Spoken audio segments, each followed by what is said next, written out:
Hi everyone, Suzanne Ullman here, heart failure nurse in San Antonio, Texas, but originally from Nebraska. I'm sitting here between two pillars of absolute bad behavior. On my right is Ping, the young dervish, and on my left is Nubby, who is 10, is missing her large intestine, and she sometimes doesn't make it to the litter box, okay? She speaks for all of us. None of us feel like, speaking of toilet paper hoarding, right here. So I have stumbled into a lot of sadness in conversations with my patients today, to the point where I've been a little bit emotional. No one expected the current situation, although I think some did, but we're not going to go into that realm. The bottom line is it is upon us, and people are really suffering. And I have felt rather helpless on the other end of the phone, because usually what I can say is, oh, you had a can of Pringles last night, so why don't you just double your diuretics, your Lasix for tomorrow, and we should get that weight right off. And there is no diuretic for this. There is no, increasing of beta blockers to bring the heart rate and blood pressure down. It's just, I hear you. Things are bad. It sounds like you're really having a hard time. So I wanted to share those little pearls of both feeling like you're not able to help, but listening and acknowledging, because I think that does help. I know it helps me when I'm feeling horrible. I've also learned that speaking with candor to someone who's suffering, as long as you do it with kind intention, is actually an act of kindness. Or just saying back what they're saying. It sounds like you're really struggling. This sounds really hard. This sounds really bad. I'm so sorry. This is bad.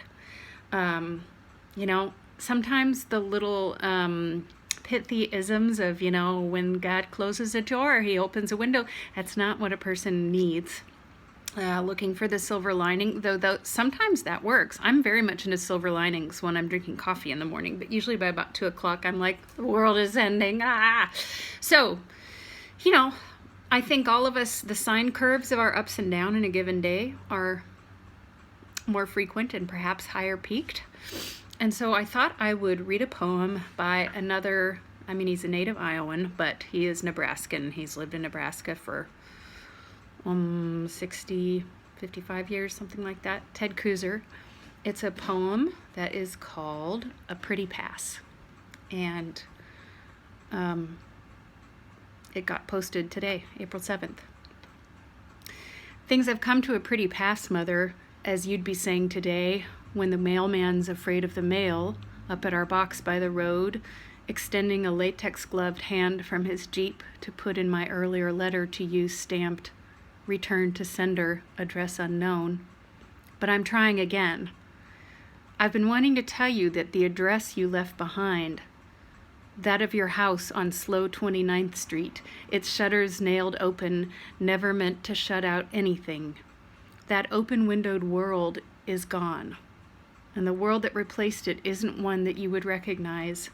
The mailman wearing disposable gloves, and neighbors quarantined in their houses as they wait for a little good news. And although you resisted it fiercely, perched in your chair by your front window's familiar view, your sewing basket always within reach, for making new things, and for making things new or newly new, mending and darning at a time when the world was still mendable, I'd say you were lucky to go when you did. Ted Kruser, former Poet Laureate of the United States, Pulitzer Prize winner, and beautiful resident of my home county, Seward. I love you all. This is really hard, but it's not a silver lining. But for better or worse, we are more connected than we have ever been or ever realized. Until tomorrow.